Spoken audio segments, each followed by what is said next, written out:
ভারতবর্ষের যেদিকে সূর্য ওঠে আমরা সেই পূর্ব প্রান্তের মানুষ।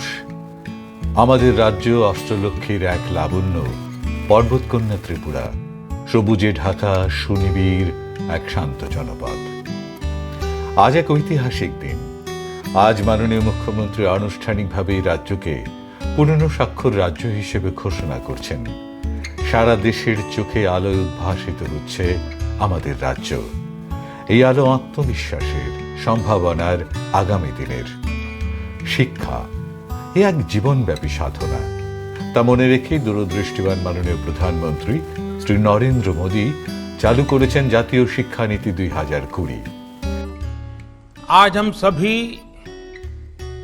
एक ऐसे क्षण का हिस्सा बन रहे हैं जो हमारे देश के भविष्य निर्माण की नींव डाल रहा है। एक ऐसा क्षण है जिसमें नए युग के निर्माण के बीज पड़े हैं। राष्ट्रीय शिक्षा नीति 21वीं सदी के भारत को नई दिशा देने वाली है।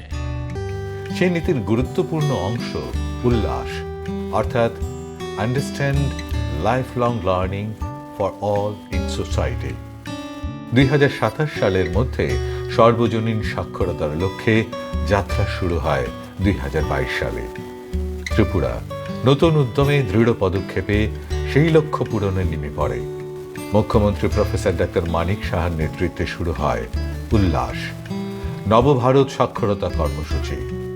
শিক্ষা দপ্তর, এসসিআরটি, রাজ্য সাক্ষরতা মিশন, অবসরপ্রাপ্ত শিক্ষক, ছাত্রছাত্রী সকলেই মিলে গড়ে তোলে এক নিরলস উদ্যোগ।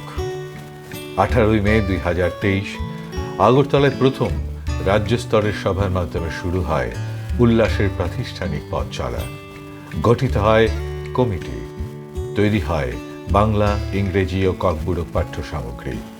শিক্ষক, কর্মকর্তা ও স্বেচ্ছাসেবকদের প্রশিক্ষণ শুরু হয়। কলেজ পড়ুয়া যুবাদের নিয়ে গঠিত হয় ইয়ুথ লিটারেসি কর্পস, যারা পৌঁছে যায় প্রান্তিক মানুষের দুয়ারে। গড়ে ওঠে 943টি সামাজিক চেতনা কেন্দ্র। 2228 জন স্বেচ্ছাসেবী শিক্ষক কাজ শুরু করেন। কেউ নিজের উঠোনে বানান পাঠশালা, কেউ বাজারে শেখান অক্ষর জ্ঞান।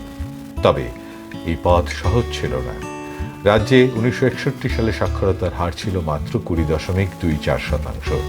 1991-তে 60.44, 2001-এ 73.19 এবং 2011-তে তা দাঁড়ায় 87.22%।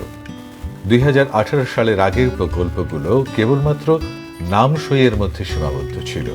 বর্তমান সরকার চেয়েছে কার্যকর সাক্ষরতা, যাতে মানুষ জানে অক্ষর, অঙ্ক, ব্যাংক, ডিজিটাল জীবন ব্যবস্থা। সেই লক্ষ্যে উল্লাস কর্মসূচির প্রতিটি সদস্য অক্লান্ত পরিশ্রম করে।